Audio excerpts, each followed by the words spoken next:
Oke, selamat malam semuanya yang bergabung. Selamat malam. Selamat malam yang telah bergabung. Sebelumnya saya buka. Assalamualaikum warahmatullahi wabarakatuh.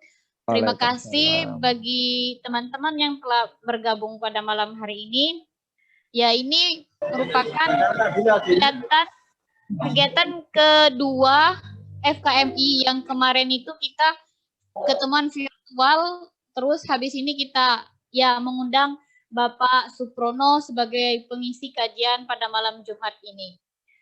Ya, mungkin itu saja dari saya dan mungkin bisa langsung ke poinnya aja untuk kajian malam Jumat yang pertama. Bagi yang kayaknya sibuk banget itu bisa di-mute dulu, bisa kita mendengarkan sedikit pencerahan dari Ustadz Suprono. Monggo Ustadz. Baik, Assalamualaikum warahmatullahi wabarakatuh. Waalaikumsalam warahmatullahi wabarakatuh. Waalaikumsalam warahmatullahi wabarakatuh.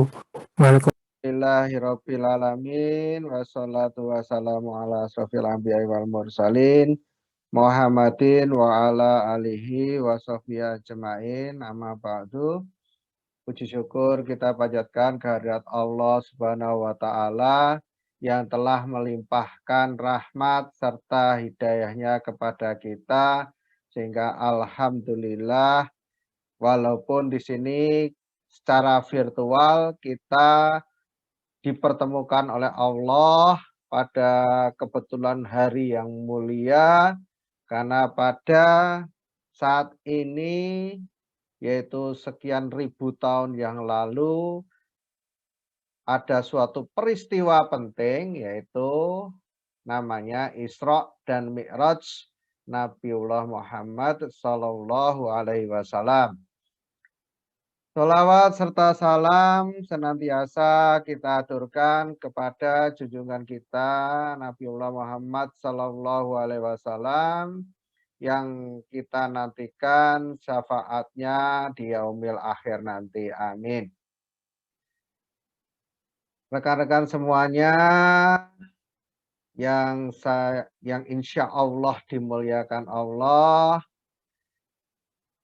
pada hari yang mulia ini mari kita coba bermuhasabah, kita lihat lagi apa dibalik sebuah peristiwa Isra dan Mi'raj Nabiullah Muhammad Sallallahu Alaihi Wasallam, sehingga nanti harapannya itu setelah kajian pada malam hari ini nanti bisa kita meneladani apa yang sudah beliau lakukan sebelumnya dan bisa istilahnya sebagai pemicu peningkatan keimanan dan ketakwaan kita kepada Allah Subhanahu wa taala. Jadi kalau berbicara Isra dan Mi'raj ya, itu ada beberapa ulama yang berpendapat ya. Ada yang pendapat pertama itu pada tahun ke-10 kenabian ya. Kemudian ada tahun ke-12. Tetapi yang paling masyhur ya, itu adalah pada saat 27 Rajab ya. Kebetulan hari ini adalah pada tanggal 27 Rajab. Nah, kenapa kok Rasulullah itu harus di Isra Mi'rajkan? Nah, peristiwa Isra Mi'raj ini diabadikan oleh Allah di dalam surat Al-Isra ayat 1 ya. Ya, subhanalladzi asra bi abdihi lailam minal masjidil haram ilal masjidil aqsa. Jadi di sini perjalanan dari Masjidil Haram ke Masjidil Aqsa, di mana di sini perjalanannya itu tidak hanya sekedar ruh, tetapi beserta jasadnya, ya. Beserta jasadnya, dan di sini perjalanannya adalah di malam hari, ya, cuma 1 malam. Jadi perjalanannya cuma 1 malam, di malam hari, ya. Rasulullah sadar dan bukan dalam keadaan mimpi. Dari Masjidil Haram ke Masjidil Aqsa, kemudian naik ke Sidratul Muntaha. Ya. Nah, kalau dihitung aja, ya, pakai Google Map, ya, dari Mekah Al-Mukarramah ke Yerusalem, ya, tempat Masjidil Aqsa, ini kalau dikilometerkan ini jaraknya sekitar 1.236 kilometer. Ya. Atau kalau ini naik pesawat itu kurang lebih 1 sampai 2 jam. 1 jam lebih 52 menit. Ya. Apalagi kalau naik onta ini bisa 2 bulan. Tapi Rasulullah itu hanya dalam 1 malam dari Masjidil Haram ke Masjidil Aqsa langsung naik ke Sidratul Muntaha. Nah, jadi di sini ada peristiwa Isra. Isra itu tadi adalah dari Masjidil Haram ke Masjidil Aqsa, kemudian ada Mi'raj. Mi'raj itu dari Masjidil Aqsa naik ke Sidratul Muntaha, dan di peristiwa Mi'raj ini diabadikan oleh Allah Subhanahu wa taala di dalam surat An-Najm dari ayat 13 sampai 18.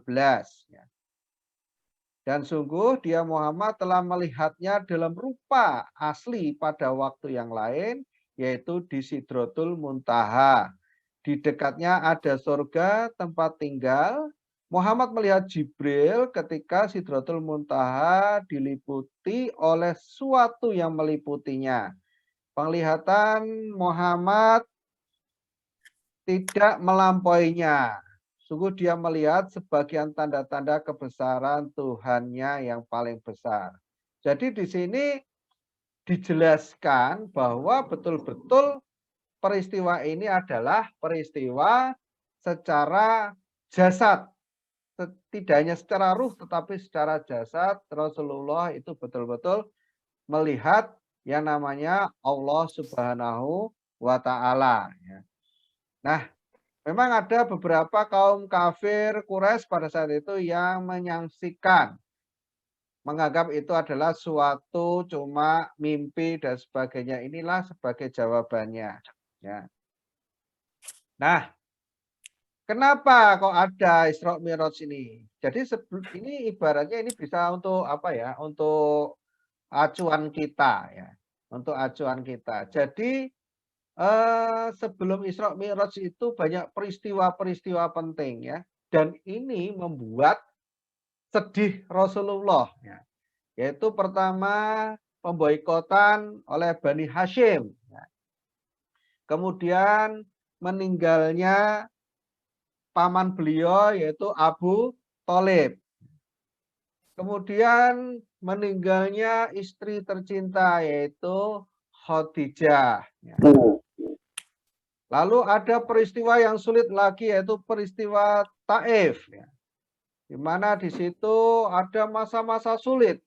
Di Taif itu ya perjuangan Rasulullah itu sulit sekali, sulit bahan makan dan sebagainya, sehingga boleh dikatakan banyak kaum muslimin itu yang kekurangan makan pada saat peristiwa Taif tersebut. Boleh dikatakan ini adalah tahun duka cita, ya. Nah, jadi di sini yang membuat Rasulullah itu sedih adalah meninggalnya Abu Thalib. Bukan karena hanya dia itu selaku paman, plus beliau itu adalah orang yang selalu membela Rasulullah, tetapi yang sangat disedihkan lagi adalah Abu Thalib meninggal itu belum bersyahadat. Nah, pada saat meninggalnya itu kemudian Rasulullah itu memohonkan kepada Allah ya. Karena memang beliau Abu Thalib itu luar biasa jasanya kepada Rasulullah ketika Rasulullah itu berdakwah itu luar biasa.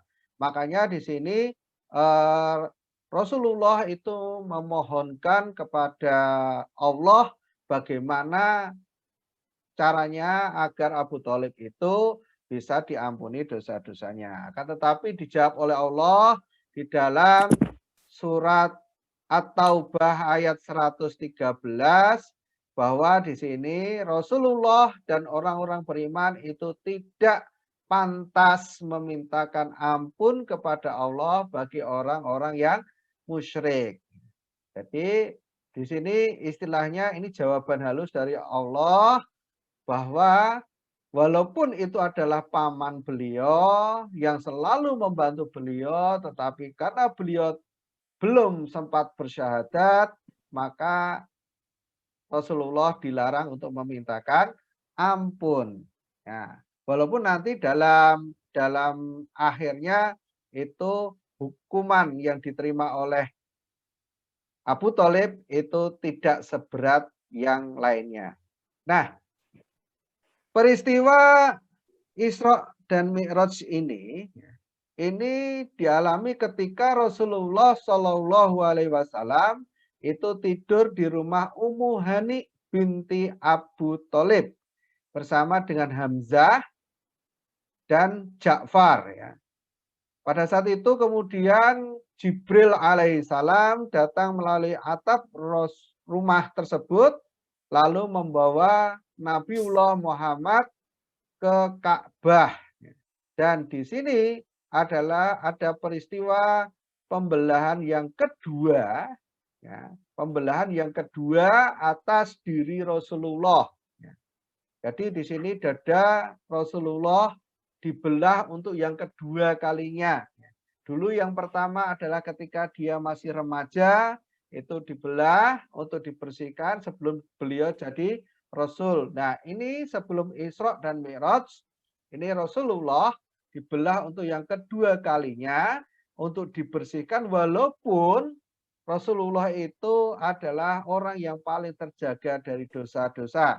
Nah, kenapa kok dibersihkan di sini? Karena pada peristiwa ini nanti Rasulullah itu menghadap langsung kepada Allah Subhanahu wa taala. Nah, peristiwa Isra itu dipilih Allah adalah di Al-Quds atau Masjidil Aqsa. Nah, ketika perjalanan dari Masjidil Haram ke Masjidil Aqsa, peristiwa Isra dan kemudian Mi'raj naik ke Sidratul Muntaha, di sini Rasulullah menggunakan makhluk Allah. Jadi di sini kalau boleh dikatakan ini kendaraan, tetapi ini adalah makhluk Allah yang bernama Burak, ya. Dan di sini ditemani oleh Jibril alaihi salam. Selama dalam perjalanan tersebut, Rasulullah itu melihat suatu peristiwa-peristiwa yang luar biasa, ya, termasuk ketika baru naik, ya, baru naik di Burak tersebut, beliau juga mencium harum wangi yang luar biasa. Nah, dan di sini adalah di dalam riwayatnya ini bau harum dari seorang wanita ya, seorang wanita di mana dia termasuk orang yang mempertahankan keimanannya yang luar biasa sehingga ikhlas ya, ikhlas kehilangan nyawa walaupun itu harus nyawanya pergi dari tubuhnya ya, tapi dia tetap memegang keimanan kepada Allah Subhanahu wa taala. Nah, di Masjidil Aqsa ini sudah menunggu ya. Ini luar biasanya sudah menunggu yaitu para nabi dan rasul ya. para nabi dan rasul untuk berjamaah dengan Rasulullah Shallallahu Alaihi Wasallam.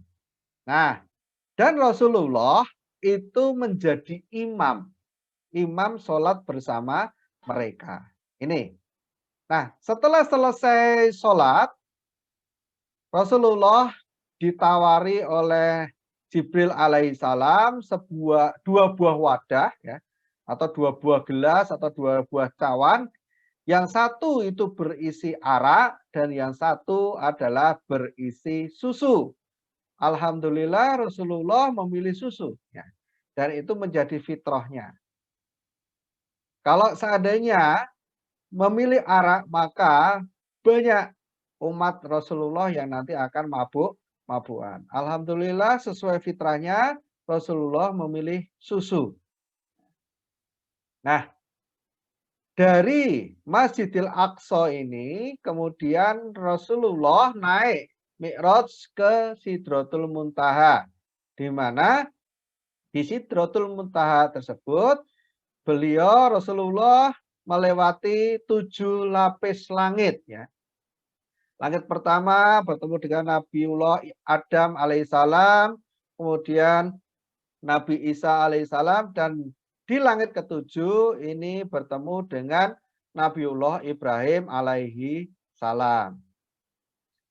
Kemudian di pintu Sidratul Muntaha ini Rasulullah masuk sendiri karena tidak ada satu makhluk pun tanpa seizin Allah yang sanggup melewati pintu Sidratul Muntaha. Ya. Jibril alaihissalam itu pun terhenti. Beliau tidak bisa mendampingi Rasulullah itu sampai ke bertemu dengan Allah Subhanahu wa Ta'ala. Rasulullah naik sendiri bertemu dengan Allah, ya, di Sidratul Muntaha untuk menerima perintah. Nah, ini yang paling utama, ya. Yang paling utama adalah Rasulullah di situ menerima perintah.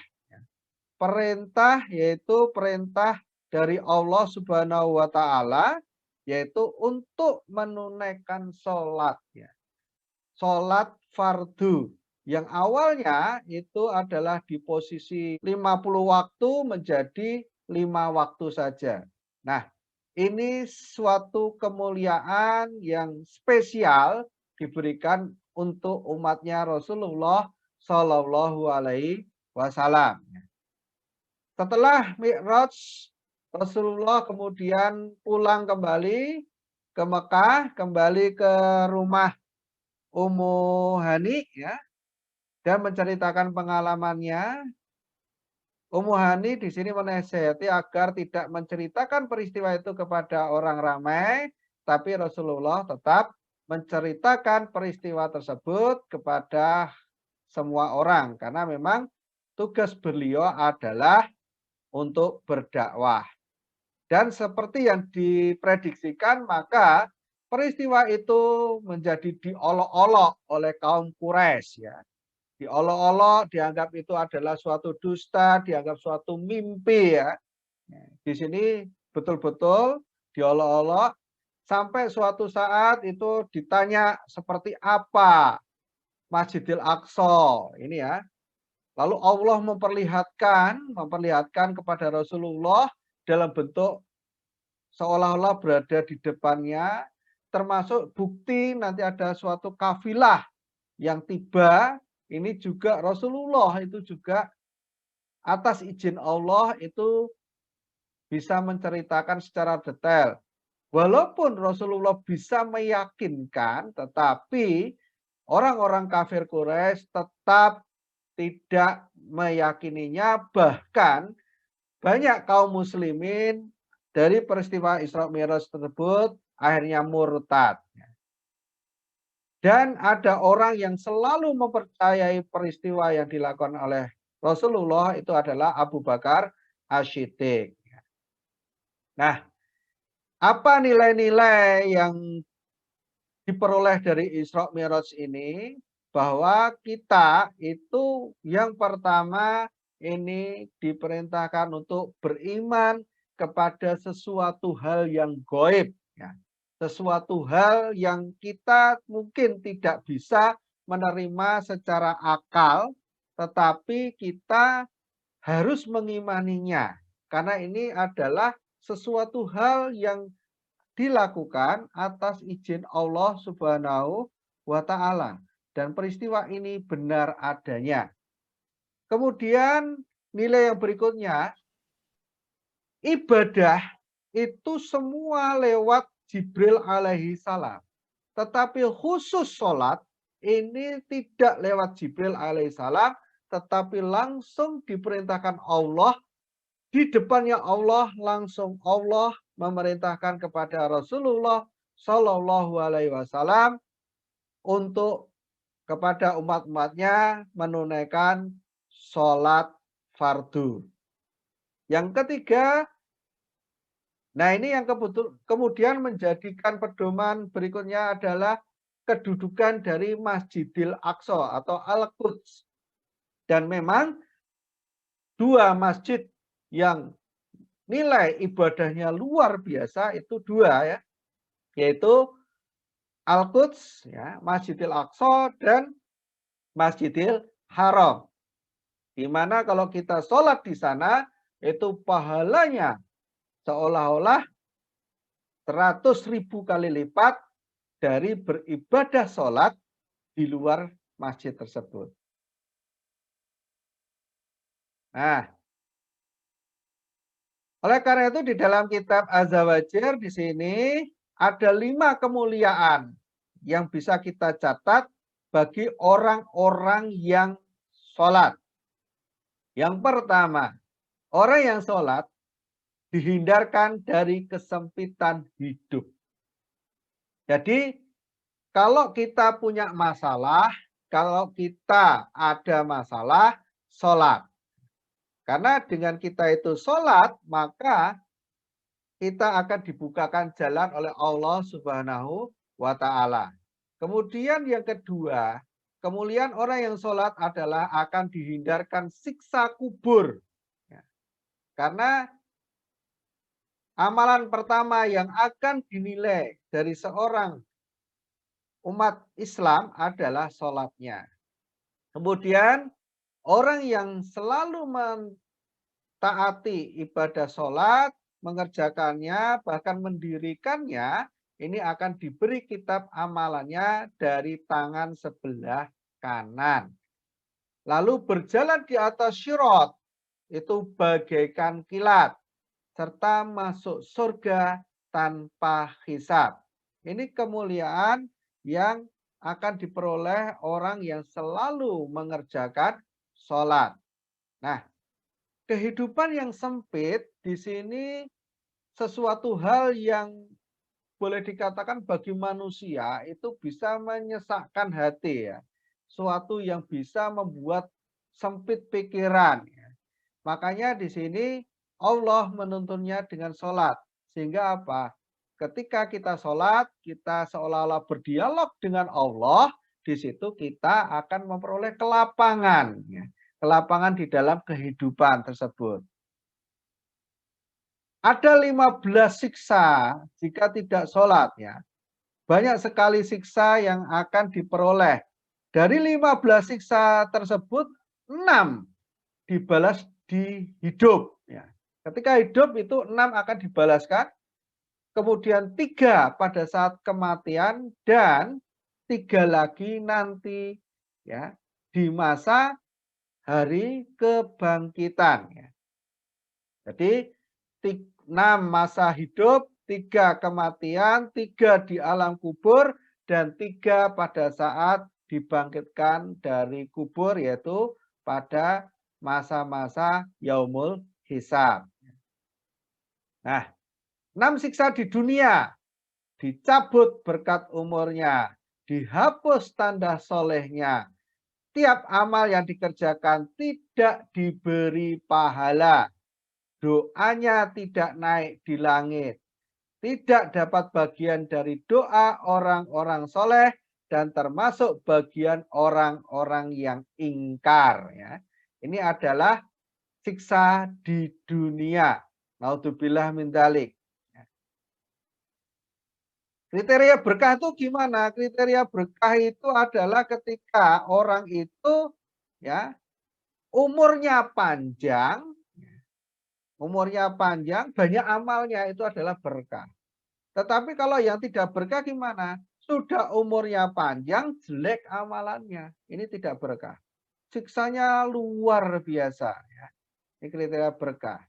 Nah, 3 siksa ketika mati adalah matinya hina. Biasanya orang yang tidak sholat itu matinya tuh banyak peristiwa yang bisa menghinakan. Kemudian mati kelaparan. Seandainya diberi makan pasti akan dimuntahkan. Sehingga dia tetap lapar. Lalu mati dalam kondisi kehausan.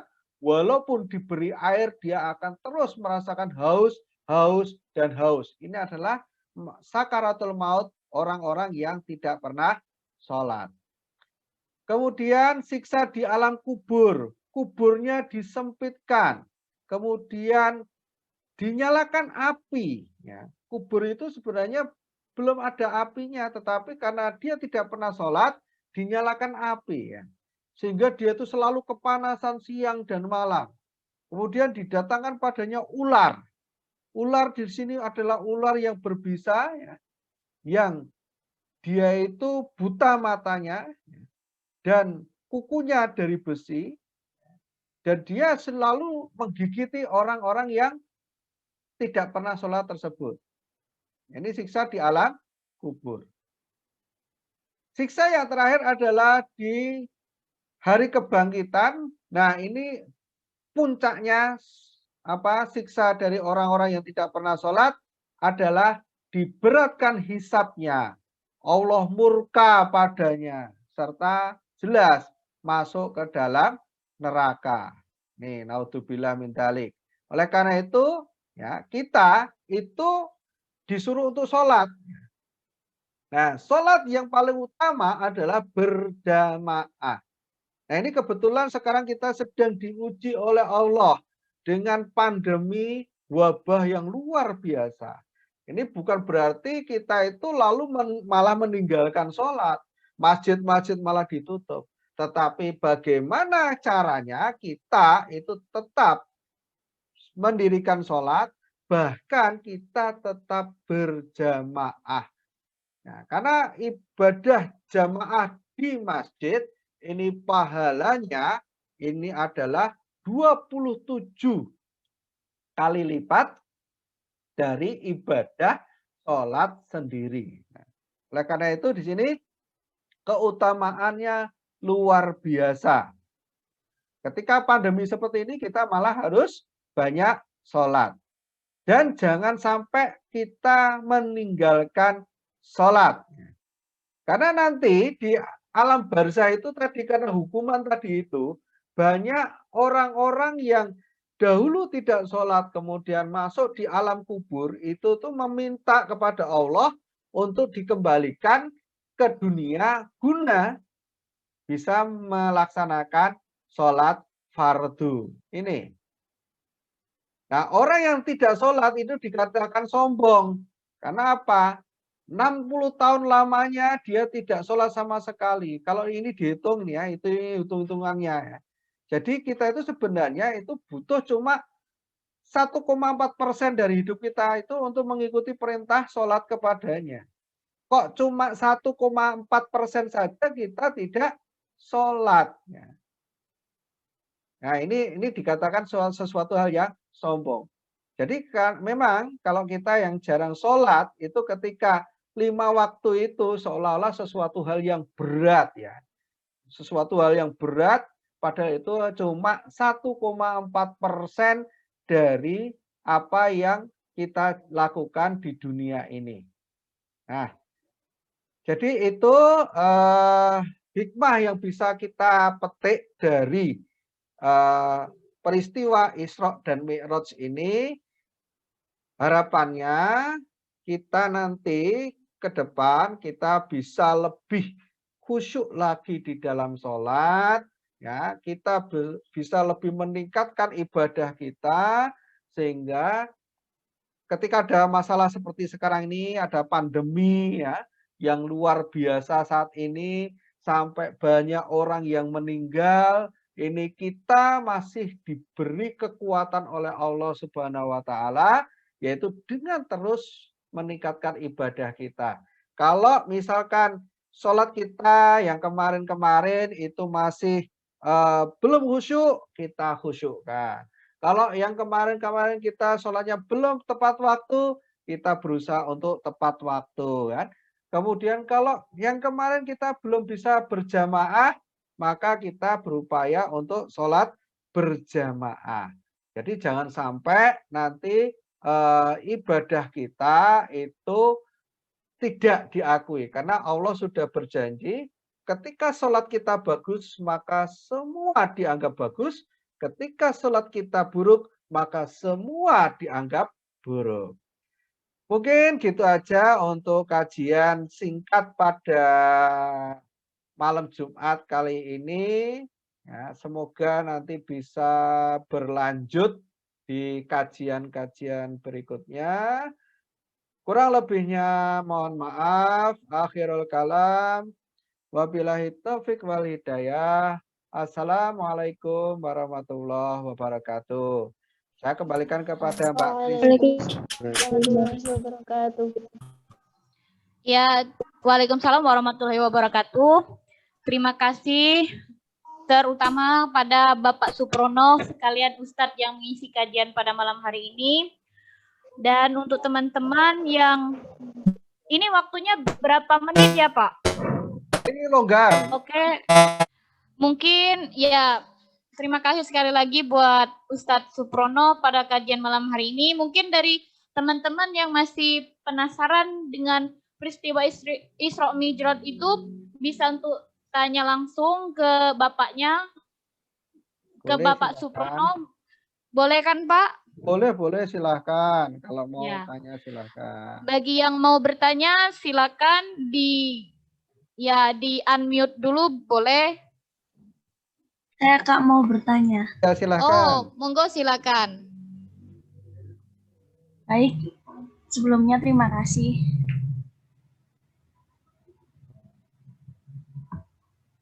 Ya Pak, silakan. izin Ya. bertanya. Ya, Saya kan pernah membaca kalau wanita itu sholat bagi wanita yang terbaik adalah di rumahnya. Itu bagaimana ya Pak? Jadi itu tidak, ya ini bacanya kontennya hadis jangan cuma berhenti di situ ya. Tetapi ada banyak ya. Jadi ini sama seperti kalau laki-laki itu lalu ada apa baca di Al-Qur'an itu nikahilah 2, 3 kan ya kan. Tidak berhenti ya. Jadi di dalam hadisnya di situ memang yang utama itu adalah wanita itu sholat itu di rumah. Tapi di situ ada konteks yang lain. Rasulullah melarang seorang suami itu mencegah istrinya yang ingin beribadah sholat di masjid. Nah, ini dalam tafsir-tafsirnya itu akhirnya itu ada batasan-batasannya, ya, ada batasan-batasannya. Jadi yang pertama ketika seorang wanita akan ke masjid itu kriteria yang pertama itu masjidnya tidak terlalu jauh, ya. Tidak terlalu jauh. Jadi di situ dekat-dekat saja. Jadi kalau di Yogyakarta ini insya Allah masjidnya dekat-dekat semua ya. Kemudian kalau bisa itu ada muhrim atau mahram ya. Muhrim atau mahram itu kalau muhrim itu berarti satu nasab ya. Kalau mahram itu misalkan contoh kalian misalkan tinggal di situ misalkan kos ya. Kos di situ ada beberapa orang lalu berangkat bersama-sama ini satu mahram. Ini boleh ya. Kemudian yang berikutnya itu adalah jangan sampai menunjukkan sesuatu hal yang menyebabkan orang itu tertarik. Contoh, lalu memakai parfum yang luar biasa. Nah ini terbalik. Jadi kalau seorang laki-laki itu ke masjid itu malah disuruh pakai parfum. Tetapi kalau seorang wanita itu malah dilarang pakai parfum. Jadi ketika ke masjid itu tidak boleh pakai parfum seorang wanita. Nah, di sini salah satunya seperti itu. Kemudian harus paham batasan-batasan auratnya. Jadi tetap berhijab, tetap menggunakan baju yang menutup aurat. Ini yang harus difahami. Jadi boleh ya, boleh berjamaah di masjid.